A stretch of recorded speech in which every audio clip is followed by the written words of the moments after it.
আসসালামু আলাইকুম viewer, Ahsan from Ahsan tech tips. Server PC থেকে ক্লায়েন্ট পিসিতে কিভাবে একটি প্রিন্টার আপনি ইনস্টল করবেন এই ব্যাপারটি আজকের ভিডিওতে আমি দেখানোর চেষ্টা করব। চলুন তাহলে শুরু করা যাক। প্রথমে আমি আমার পিসি থেকে যে প্রিন্টারটি ক্লায়েন্ট পিসিতে আমি ইনস্টল করতে চাচ্ছি সেটি আইপি অ্যাড্রেস দিয়ে আমি পিং করে দেখব যে রিপ্লাই আমি পাচ্ছি কিনা।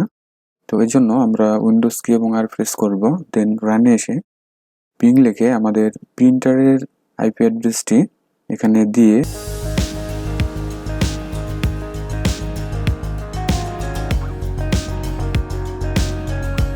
আমরা যদি ইন্টারফেস করি তাহলে দেখুন এখানে রিপ্লাই কিন্তু আমরা পেয়ে যাচ্ছি। ঠিক আছে, তো আমরা ক্লোজ করে দিচ্ছি। এখন প্রিন্টার ইনস্টল করার জন্য আমরা সার্চে গিয়ে এখানে প্রিন্টার টাইপ করব। তাহলে প্রিন্টার অ্যান্ড স্ক্যানার নামের একটি অপশন আমরা পেয়ে যাচ্ছি, এখানে ক্লিক করব। এরপরে add a printer or scanner আছে, জাস্ট এখানে ক্লিক করব।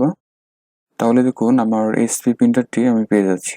এখন জাস্ট এখানে ক্লিক করব, অ্যাড ডিভাইস, কানেক্টিং হচ্ছে, এভাবে ইনস্টল প্রসেস হবে।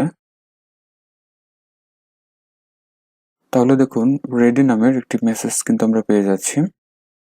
আমরা দেখতে পাচ্ছি আমাদের প্রিন্টারটি সঠিকভাবে ইনস্টল হয়ে গেছে, তো রেডি এখানে দেখাচ্ছে। তো আমরা বের হয়ে যাচ্ছি। এখন একটি ডকুমেন্ট আমরা প্রিন্ট করে দেখতে পারি কি অবস্থা, এবং এখান থেকে আমরা প্রিন্টার সিলেক্ট করে নেব। এই প্রিন্টারটি আমরা ইনস্টল করেছি এবং এটি রেডি দেখাচ্ছে। আমরা এখানে ক্লিক করব, দেন আমরা সিঙ্গেল পেজ প্রিন্ট করতে চাচ্ছি, কারেন্ট পেজ নিয়ে নিচ্ছি, দেন প্রিন্ট।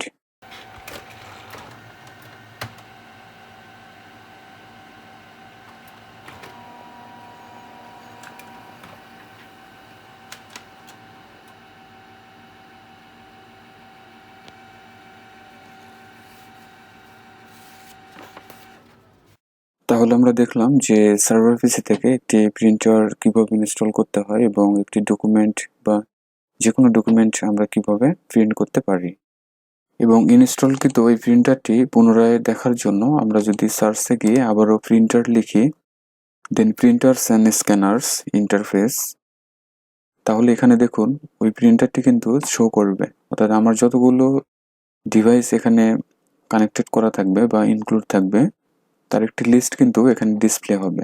ঠিক আছে, তাহলে ভিউয়ার এই ছিল আজকের ভিডিও। আজকের ভিডিওতে আমি দেখানোর চেষ্টা করেছি সার্ভার পিসির সাথে কানেক্টেড একটি প্রিন্টারকে আমাদের ক্লায়েন্ট পিসিতে কিভাবে ইনস্টল করতে হয় এবং সেখান থেকে কিভাবে আমরা প্রিন্ট আউট পেতে পারি। ভিডিওটি যদি ভালো লাগে লাইক, কমেন্ট এবং শেয়ার করবেন। যারা চ্যানেলটিকে এখনও সাবস্ক্রাইব করেন নাই প্লিজ সাবস্ক্রাইব করে নেবেন এবং পাশে আসা বেল বাটনটি অবশ্যই প্রেস করে রাখবেন। সবাই ভালো থাকুন, সুস্থ থাকুন। Thanks for watching.